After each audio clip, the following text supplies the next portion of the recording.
जय हिंद। नमस्कार, आदाब, सत श्री अकाल। आप सभी का स्वागत आज के इस फेसबुक लाइव में। आज आपसे जिस विषय पर बात होने वाली है लगभग आप सभी लोग जान गए होंगे, और जो लोग भी इस वीडियो से जुड़ेंगे अपने सवालों के साथ, अपने जिज्ञासाओं के साथ, और अपने जो भी सवाल मेरे सूचनाएं जो आपको दूंगा उसके द्वारा उत्पन्न होते हैं, तो सवाल ज़रूर कीजिएगा, इस बात का ध्यान रखिएगा।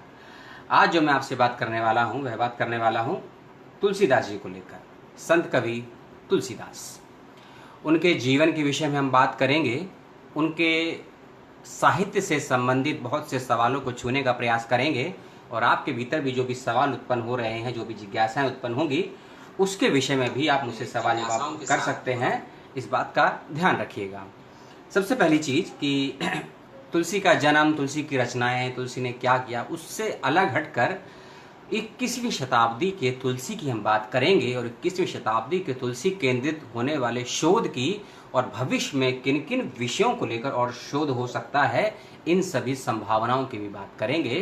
तो वीडियो को शुरू करने से पूर्व एक बात मैं आपको बता दूं कि आज ही के दिन लगभग सुबह 11 बजे से आप शाम 7-8 बजे तक बहुत से फेसबुक लाइव सुन रहे होंगे, जो संत कवि तुलसीदास के जीवन को लेकर, उनके साहित्य को लेकर, उनकी सामाजिकता को लेकर, और ना जाने उनके ऐसे ग्रंथों के ऐसे पक्षों को भी आपके समक्ष लेकर आ रहे होंगे जो शायद आपके लिए तो नवीन हो सकते हैं, लेकिन वक्ताओं के लिए वे नवीन नहीं है।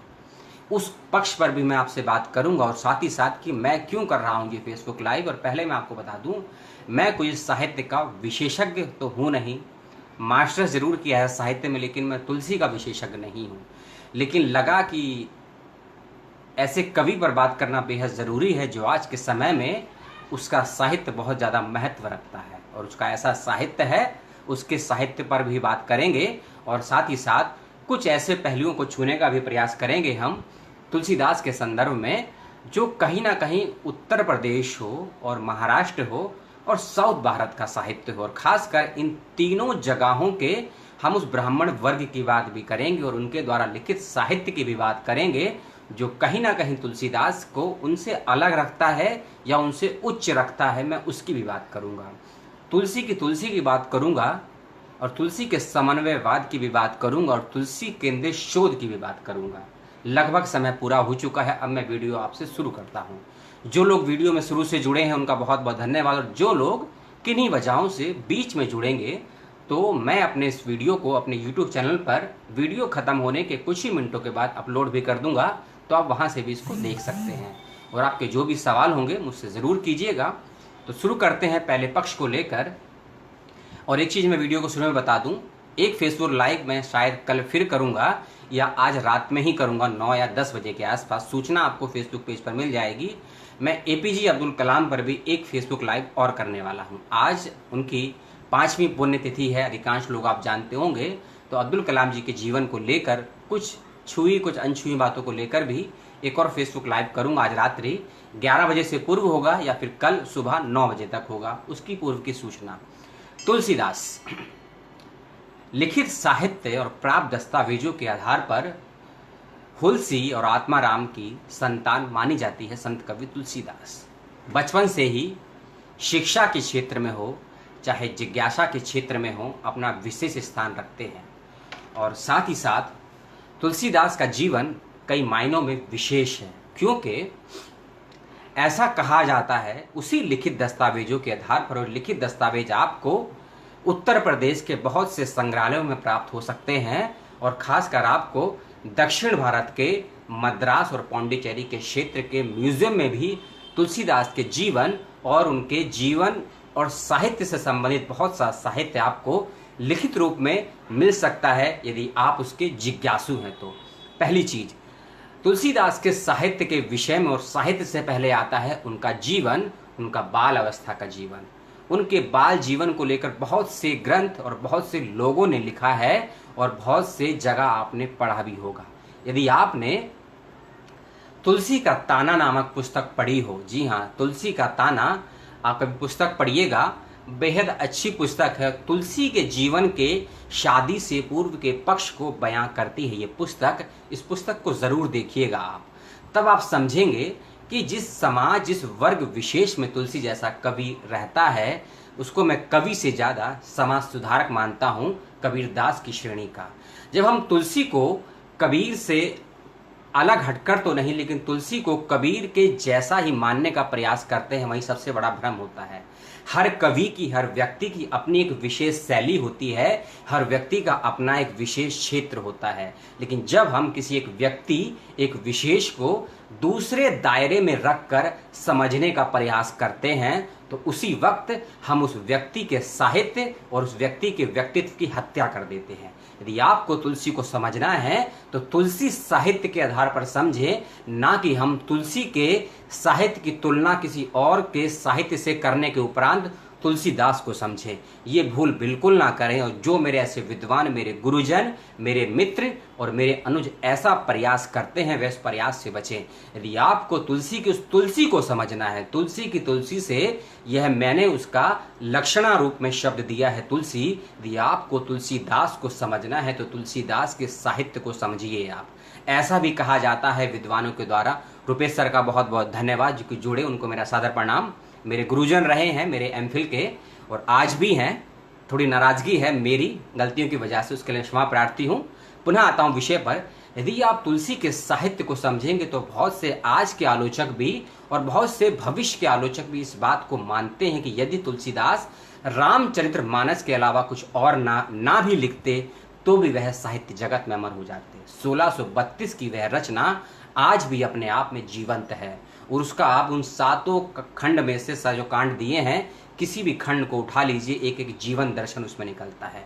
चाहे उसमें तुलसी का आप लोक मंगल ले लीजिए, चाहे समन्वयवाद की भावना ले लीजिए, चाहे राष्ट्रीय चेतना ले लीजिए, या बाल सखा या मित्र का रूप ले लीजिए। यानी कि यह बाल कांड का जब अध्ययन करते हैं तुलसी के शब्दों में, तो इस बात का ध्यान रखिएगा, उसी रामचरितमानस के अंदर भी एक अरण्य कांड आता है, किष्किंधा कांड भी आता है। ये तुलसी की भविष्य की दृष्टि ही होती है कि उसी किष्किंधा कांड में और उस अरण्य कांड में इस देश की अर्थव्यवस्था कैसी होनी चाहिए, इसका पूरा दर्शन व्यक्त कर देते हैं। और ये तुलसीदास की ही प्रेरणा से प्रेरित होकर दक्षिण भारत के एक साधु संत लेखक कह सकते हैं, ऋषि हैं, कंब ऋषि, उन्होंने लिखी है कंब रामायण। उस कंब रामायण के भरत मिलाप के उस अध्याय को आप पढ़ेंगे तो आप तुलसीदास के मानस के, आप अरण्य कांड और आप किष्किंधा कांड को पाएंगे कि कैसे एक अर्थव्यवस्था को सुचारू रूप से चलाने के लिए तुलसीदास जैसा संत एक आज के समय से लगभग 500 वर्ष पूर्व एक ब्लूप्रिंट देकर जाता है कि भारत की अर्थव्यवस्था कैसी होनी चाहिए और भारत की अर्थव्यवस्था किन हाथों में होनी चाहिए, इसका पूरा जीवन दर्शन हमें तुलसी की तुलसी रूपी साहित्य में मिलता है।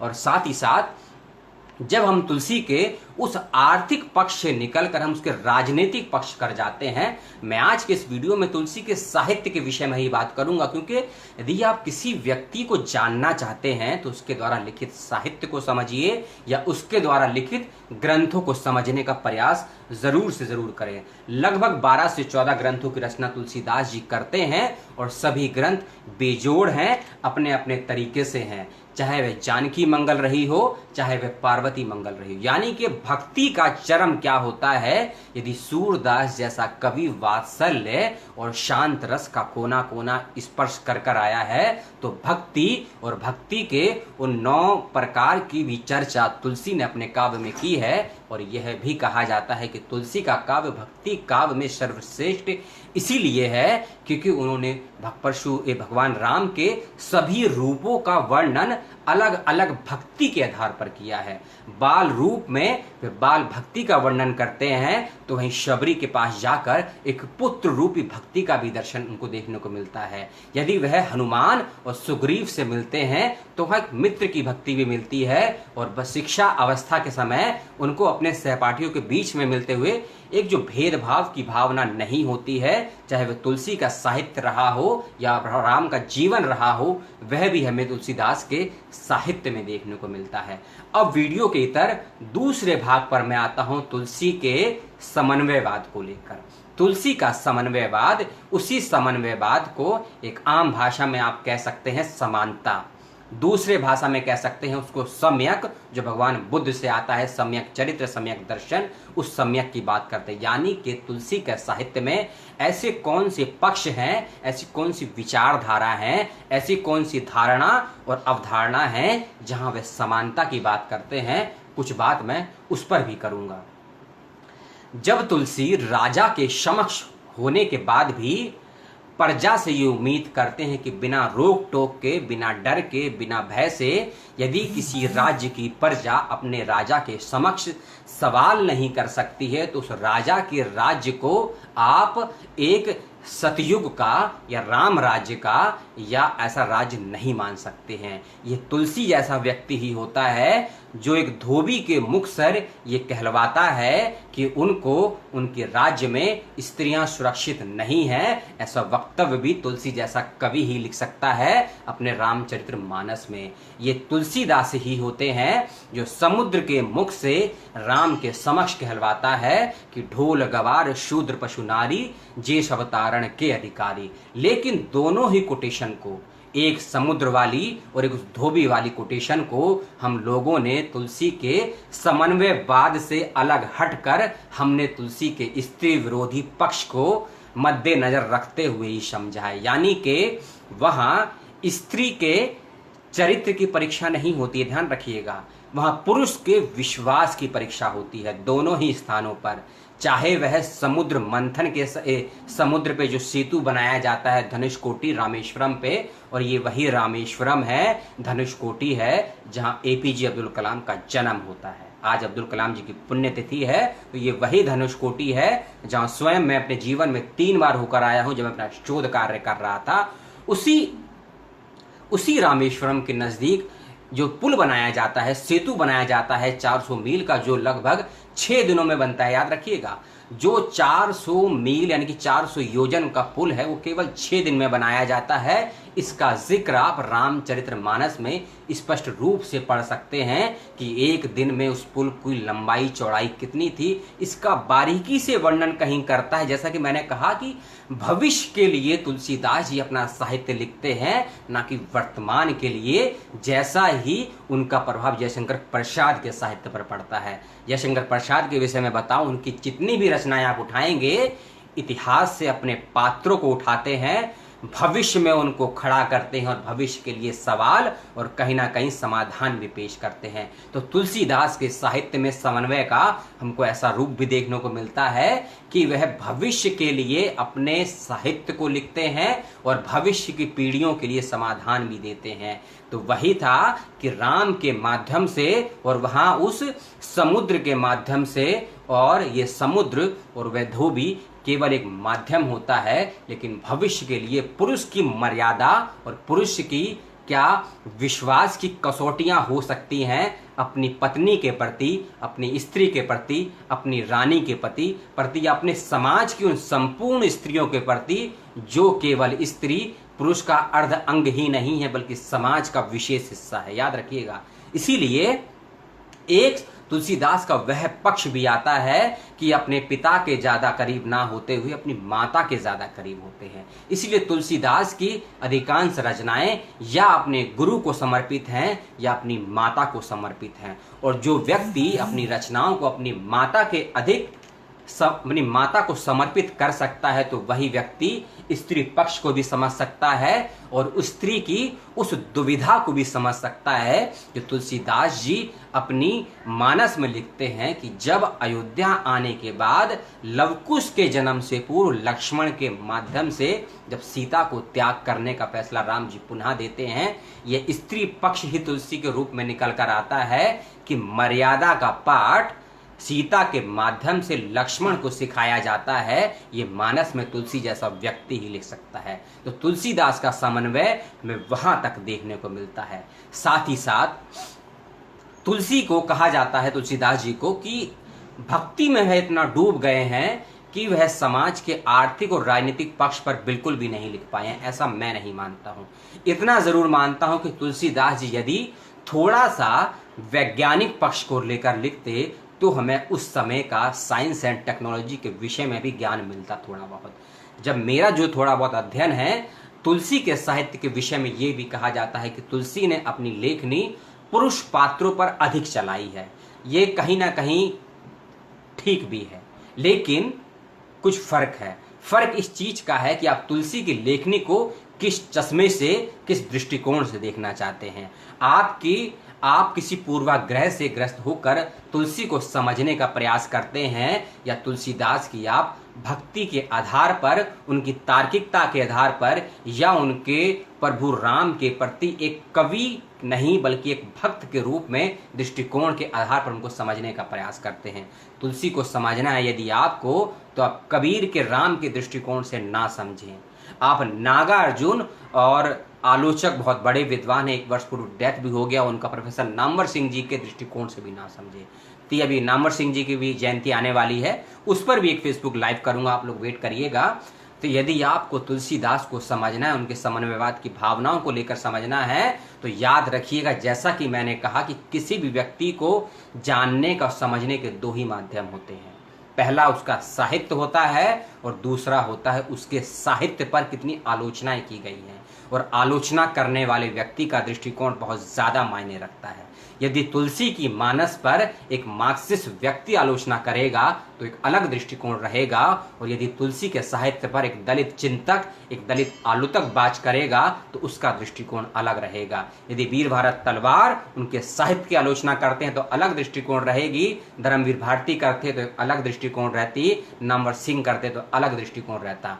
तो आलोचना करने वाले का दृष्टिकोण बहुत ज्यादा मायने रखता है। और एक चीज मैं और बता दूं कि जिस व्यक्ति के साहित्य की आप आलोचना कर रहे हैं, इस बात को समझ लीजिए कि आलोचना करने वाले का अनुभव कितना है, उसकी आयु कितनी है, और उसकी विशेषज्ञता किस क्षेत्र में है। व्यक्ति का अनुभव, उसकी आयु और किस क्षेत्र में उसकी विशेषज्ञता है, ये तीनों चीजों का सम्मिश्रण ही उसकी आलोचना दृष्टि में दिखता है। यदि आप तुलसी के साहित्य और तुलसी के समन्वयवाद को समझना चाहते हैं तो आपको तुलसी की भक्ति को समझना पड़ेगा, और तुलसी की भक्ति के आपके उन 9 के 9 पक्षों को समझना पड़ेगा जो तुलसीदास जी एक बाल अवस्था से लेकर भगवान राम के मृत्यु के उपरांत के साहित्य जो गढ़ा गया है, जो लिखा गया है, उसकी बात करते हैं। यदि आपकी तुलसी की आलोचना, तुलसीदास की आलोचना को समझना है, उनके समन्वयवाद को समझना है, तो आप वरिष्ठ आलोचक मैनेजर पांडे को जरूर पढ़ें, जरूर सुने। अभी जीवित हैं, उनसे अगर मुलाकात करके चर्चा करेंगे तो आपको विशेष दृष्टि मिलेगी आपको तुलसी के समन्वयवाद को समझने के लिए।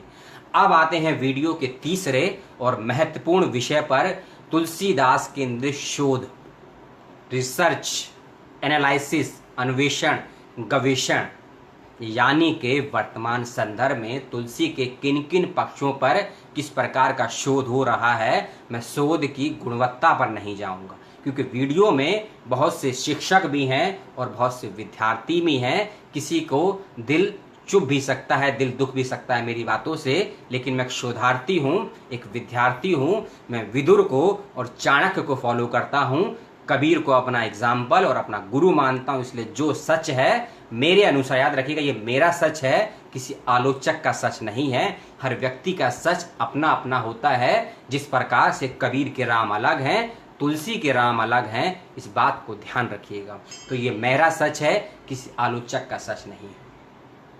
शोध के ऐसे विषय आते हैं बहुत से विश्वविद्यालयों में, चाहे केंद्रीय स्तर के रहे हों, चाहे राज्य स्तर के रहे हों, चाहे डीम्ड यूनिवर्सिटियां रही हों, हमें तुलसी के साहित्य पर काम करना है। लेकिन साहित्य के किस पक्ष पर काम करना है? तुलसीदास की भक्ति पर काम करना है, तुलसीदास की किसी रचना पर काम करना है, तुलसीदास के समन्वयवाद पर काम करना है। तुलसी के स्त्री पक्ष को कोई नहीं छूना चाहता है, तुलसीदास के मित्र पक्ष को कोई नहीं छूना चाहता है, तुलसीदास के साहित्य के आर्थिक पक्ष को कोई भी नहीं छूना चाहता है।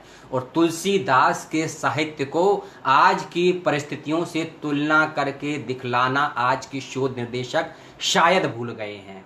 वह तुलसीदास के साहित्य को केवल और केवल भक्ति काल तक सीमित रख देना चाहते हैं। क्यों ऐसा करते हैं आप?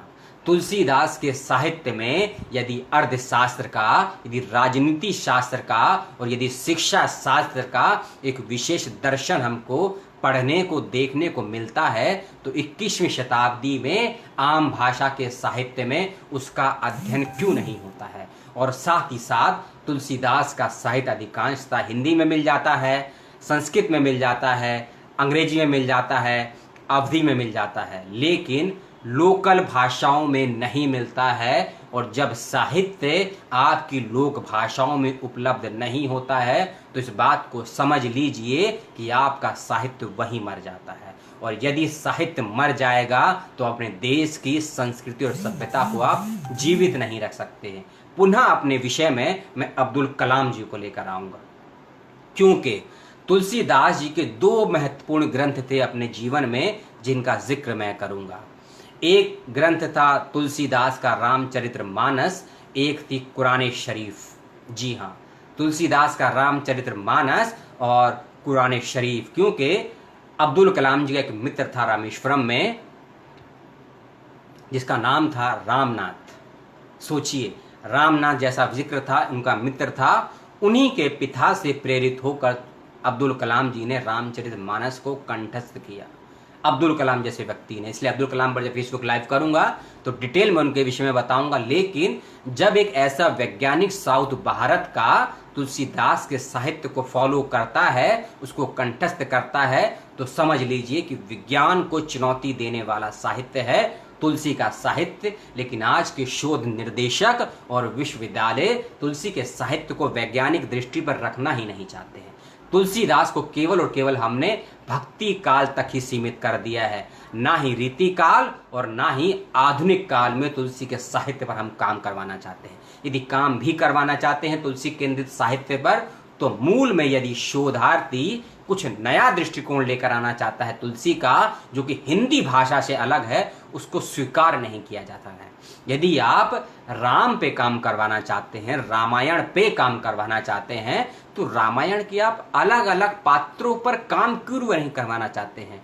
आप ऋषि विश्वामित्र पर काम नहीं करवाना चाहते हैं, आप मेघनाथ पर काम नहीं करवाना चाहते हैं, आप उर्मिला और मंदोदरी पर काम नहीं करवाना चाहते हैं, आप सुलोचना पर काम नहीं करवाना चाहते हैं, आप अंगद पर काम नहीं करवाना चाहते हैं। केशव चंद एक रचना लिखते हैं, केशव की रामचंद्रिका, जहां हमको लक्ष्मण का, उर्मिला का, अंगद का थोड़ा रूप देखने को मिलता है। और जब हम मैथिली शरण गुप्त का अध्ययन करते हैं तो हमें उर्मिला मुख्य रूप में मिलती। यानी कि तुलसी के साहित्य में स्त्री पक्ष पर भी जबरदस्त लिखा गया है। लेकिन शोधार्थी, आलोचक और मेरे कुछ विशेष गुरुजन भी जो मुझे मास्टर्स और बीए में मिले थे, तुलसी के स्त्री पक्ष पर, तुलसी के वैज्ञानिक पक्ष पर और तुलसी के अर्थशास्त्र केंद्रित पक्ष पर बातचीत और शोध नहीं करवाना चाहते हैं। यदि आप तुलसी के इन सभी पक्षों को स्पर्श नहीं करेंगे तो आप तुलसीदास के साहित्य की, तुलसी के अमृत का पान नहीं कर पाएंगे।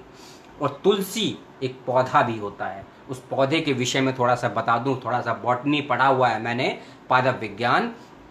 तुलसी ही एकमात्र ऐसा पौधा होता है, और तुलसी का विवाह विष्णु से होता है, जैसे शालिग्राम बोलते हैं। और ये तुलसी के पत्ते ही होते हैं जो भगवान शंकर और राम दोनों को अर्पित किए जाते हैं। और तुलसी के पौधे में एक एसिड होता है उसके पत्तों में, इसलिए तुलसी के पत्ते को जो लोग सुबह खाते हैं उसको निगलिएगा, चबाइएगा मत, क्योंकि तुलसी के पौधे में एसिड होता है जो हल्दी में होता है, आपकी बॉडी को पैरालिसिस कर सकता है। तो तुलसीदास जी उस पादप विज्ञान के विषय में, यानी कि उस औषधि विज्ञान के विषय में भी लिखते हैं अपने मानस में। यदि आपने लंका कांड के बाद और लंका की समाप्ति, रावण के दहन से मरने के पूर्व की घटना को यदि समझा हुआ आपने, यदि आपने सीता हरण के दौरान जटायु के वध को यदि आपने समझा है, तो वहां आपको तुलसीदास का एक चिकित्सक का, एक वैज्ञानिक का रूप भी देखने को मिलेगा। इसलिए मानस का पाठ दोबारा से करिए, उस अंशों को समझिए।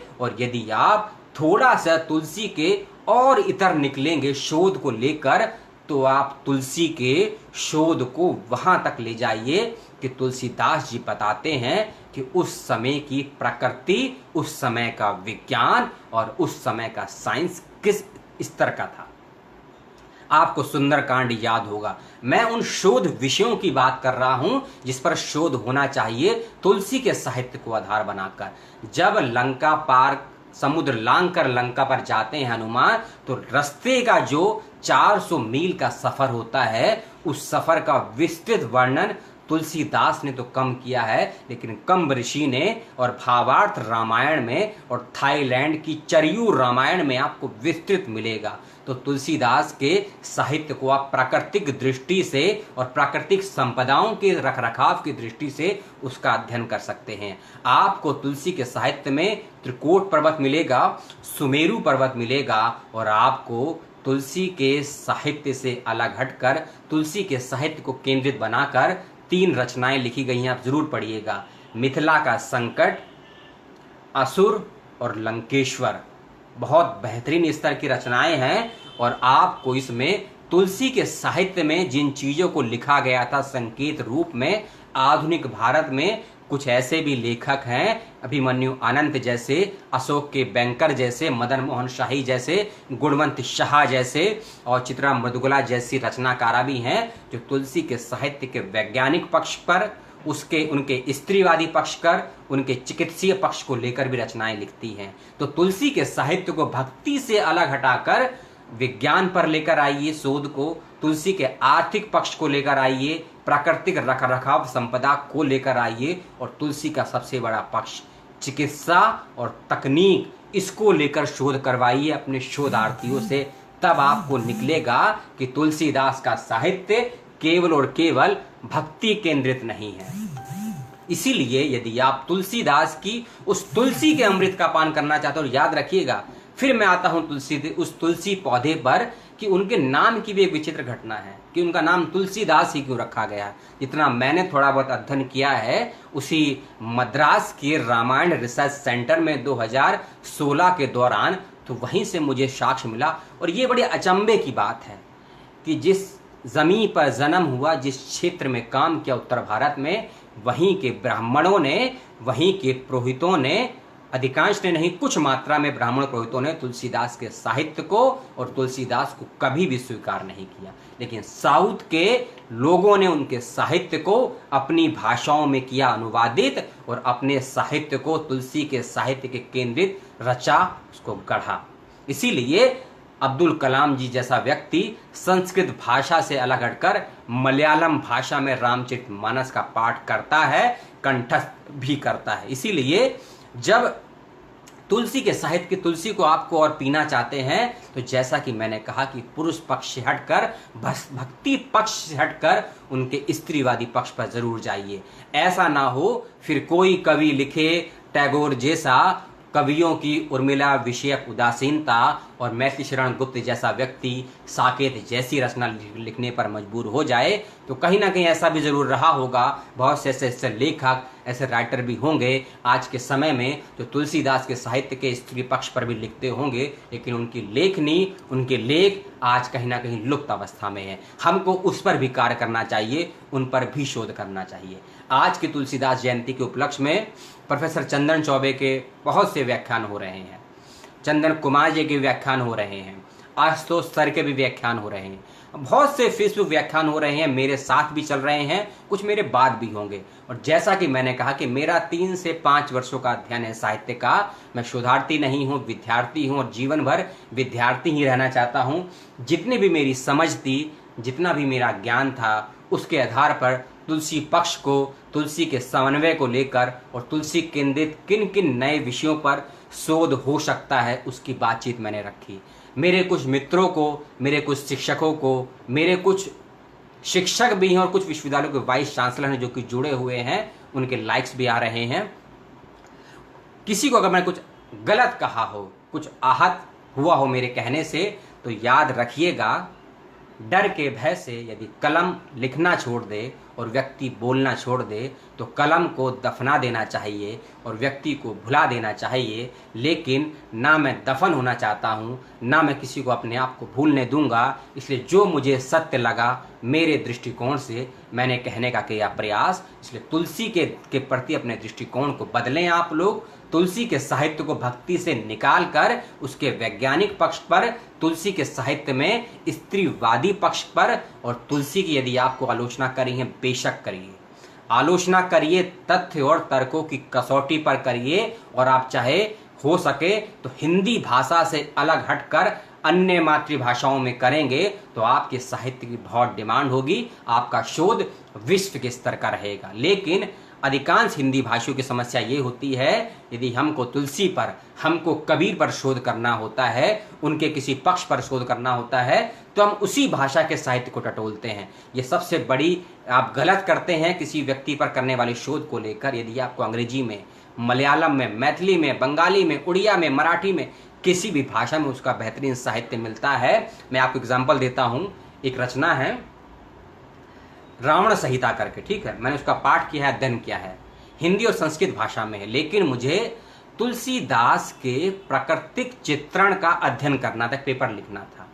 अगर मैं तुलसीदास के प्राकृतिक चित्रण का अध्ययन करना चाहता हूँ, नॉर्मल सी बात है, मैं तुलसीदास के नृत्य ग्रंथों को पढ़ूंगा और खासकर हिंदी भाषी ग्रंथों को पढ़ूंगा। लेकिन मैंने संस्कृत भाषा के एक ग्रंथ को पढ़ा जो कि एक मराठी राइटर ने लिखा था और महाराष्ट्र के नागपुर से मुझे प्राप्त हुआ। तो वहां मुझे पता लगा कि समुद्र के समय जो प्रकृति का जिक्र करते हैं तुलसीदास जी, उसका वर्णन एक मराठी लेखक करता है संस्कृत और हिंदी भाषा में। तो अपने भाषा के बैरियर को तोड़ें और शोध निर्देशक थोड़ा सा मेहनत करें। शोध निर्देशक ऐसे विषयों पर शोध बिल्कुल ना कराएं जिनकी जानकारी शोध निर्देशक को है। आप ऐसे विषयों पर शोध कराएं जिसकी 1% भी जानकारी शोध निर्देशक को नहीं है। यदि आप ऐसे विषयों पर शोध कराएंगे जो आपको अच्छे से आता है, तो आप शोधार्थी को और समाज को कुछ भी नहीं दे सकते हैं। लेकिन कुछ ऐसे शिक्षक हैं, बहुत से विश्वविद्यालयों में हैं, जो बहुत ही विचित्र नहीं, समाज के अनुकूल और भविष्य के लिए विषयों पर शोध करवाते हैं। एक मैंने भी छोटा सा शोध कार्य किया था, तुलसी ही उसके केंद्र में थे, तुलसी का साहित्य उसमें केंद्र में था। इसलिए मैं बताता हूं आपको, मेरा विषय था सामाजिक, वैज्ञानिक और राजनैतिक दृष्टिकोण से रामायण काल का अध्ययन, राम नहीं रामायण काल का। और उस रावण को समझने के लिए मैंने तुलसी के मानस का, तुलसी की कवितावली का, तुलसी की सतसई का, भावार्थ रामायण का, पाउंचर्यों का और कालिदास के मेघदूत का, रावण संहिता का, इनका अध्ययन किया। और ये सभी ग्रंथ, इसमें से 80% ग्रंथ मलयालम, संस्कृत और अंग्रेजी के हैं, हिंदी के नहीं हैं। तो मुझे भी अगर किसी ऐसे विषय पर काम करना है जो थोड़ा लीक से हटकर है, मेरे शोध निर्देशक को तकलीफ हो सकती है, मेरे विश्वविद्यालय के प्रशासन को तकलीफ हो सकती है, तो ऐसे ही विषयों पर शोधार्थियों को शोध करना चाहिए और शोध निर्देशक को शोध कराना चाहिए, ऐसा मेरा निजी मानना है। क्योंकि जैसे ही आप किसी भी विश्वविद्यालय में पीएचडी के लिए या एमफिल के लिए अपना प्रपोजल लेकर जाते हैं, आपके समक्ष एक सवाल आता है कि इस विषय पर तो सैकड़ों शोध हो चुके हैं, आप क्या नया करेंगे। तो वहीं आपका मोरल डाउन हो जाता है। और जब आप किसी ऐसे विषयों को लेकर जाते हैं जहां इंटरव्यू लेने वाली टीम को उस विषय का ए से जेड के बीच में कुछ भी मालूम नहीं होता है, तो आपको रिजेक्ट कर देते हैं। तो वही उस विश्वविद्यालय की सबसे बड़ी खामी है। आप क्यों ऐसे विद्यार्थियों को निगलेक्ट करते हैं या नकार देते हैं जो आपसे अलग हटकर सोचता है। इसीलिए तुलसी का दृष्टिकोण अन्य ब्राह्मण वर्ग से, अन्य ब्राह्मणी परंपरा से थोड़ा सा अलग जरूर था, इसीलिए उनको उस समय के समाज के ब्राह्मणों ने स्वीकार नहीं किया, उनके साहित्य ने स्वीकार नहीं किया। यही हालात है। इसीलिए पूरा उत्तर भारत रहा हो, वहां तुलसीदास को एक भक्ति के रूप में, एक कवि के रूप में जरूर समझा जाता है, पूजा जाता है, लेकिन उनके वैज्ञानिक, उनके तकनीकी और उनके स्त्री सम्मत पक्ष पर इतना गौर नहीं किया जाता है। मैंने बहुत कुछ ऐसा भी बोला होगा जो बहुत से लोग इत्तेफाक भी नहीं रखते होंगे। इस तुलसीदास जयंती के उपलक्ष्य में बहुत से लोग जुड़े, मुझे अच्छा लगा और बहुत से जिज्ञासाओं को मैंने शांत करने का प्रयास किया अपने दृष्टिकोण से। और अब्दुल कलाम जी की पुण्यतिथि पर उनको नमन और तुलसीदास की जयंती पर आपको पुनः शुभकामनाएं। अगले फेसबुक लाइव में आपसे 1 से 2 दिन बाद फिर मिलूंगा। और याद रखिएगा, प्रेमचंद जयंती पर भी मैं एक फेसबुक लाइव करने वाला हूँ। और प्रेमचंद जयंती पर जितने मेरे पास नोटिफिकेशन आए हैं, लगभग 121 संस्थानों में, 121 संस्थानों में 30 और 31 जुलाई को प्रेमचंद को लेकर अलग अलग विषयों पर फेसबुक लाइव या वेबिनार होने वाले हैं। अब ये तय आपको करना है, आपको किसको सुनना है। मैं भी वीडियो बना सकता हूं, लेकिन और अपने चैनल पर लगभग मैं 7-8 ऐसे वीडियो बना चुका हूं जो कई विश्वविद्यालयों के वाइस चांसलरों ने कहा है कि वीडियो बनाइए, आप चीज़ों को अच्छे से एक्सप्लेन करते हैं। मैं कितने अच्छे से बता पाता हूं, वह मेरे दर्शक बताएंगे, ये मैं नहीं जानता हूं, मैं सीखने के क्रम में हूं, इसलिए मैंने अपना नाम भी बदल लिया है। पंकज वेला उर्फ दशकंठी देशद्रोही, दशकंठी नाम का भी एक जिक्र मैं बता देता हूँ। रावण के 17 नामों में से एक नाम है दशकंठी। याद रखिएगा, मेरे पिता के आइडल रहे हैं रावण, मेरा शोध कार्य रहा है रावण पे, और मेरे गुरुजन का बहुत बहुत तहे दिल से शुक्रिया। उस शोध कार्य को मैं पूरा नहीं कर पाया, लेकिन सीखने को बहुत मिला और अपने गुरु का अपमान बहुत करवाया मैंने विश्वविद्यालय से।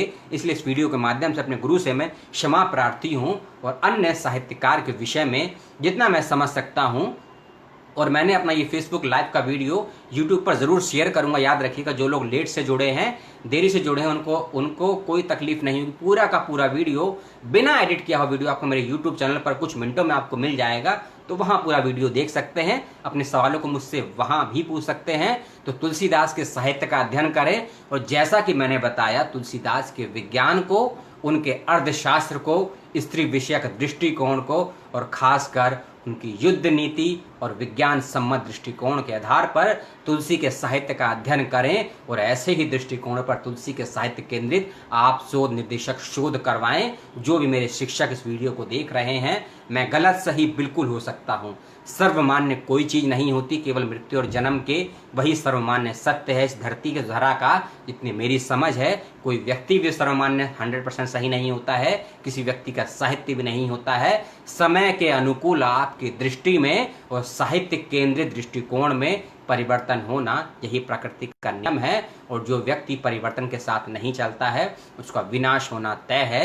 ये आप भी जानते हैं, ये मैं भी जानता हूँ। वीडियो करता हूँ समाप्त। आपने देखा, पुनः आप सभी का धन्यवाद। आपने अपना प्रेम दिया, अपना सहयोग दिया। अगले वीडियो में आपसे मिलूंगा। जय हिंद, जय भारत, सलाम।